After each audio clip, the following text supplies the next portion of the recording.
It started with a strange noise above her ceiling. Mia had just moved into a small apartment.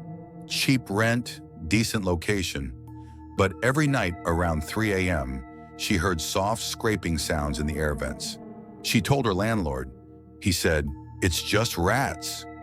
But the sounds didn't feel like rats.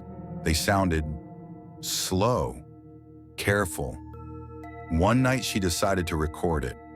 When she played the audio back, she heard something chilling, breathing, and whispering. The next day she called the police. They searched the vents. What they found made everyone sick.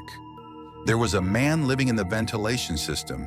He had blankets, food wrappers, and even a journal filled with pages about Mia, her schedule, her clothes, what she watched on TV.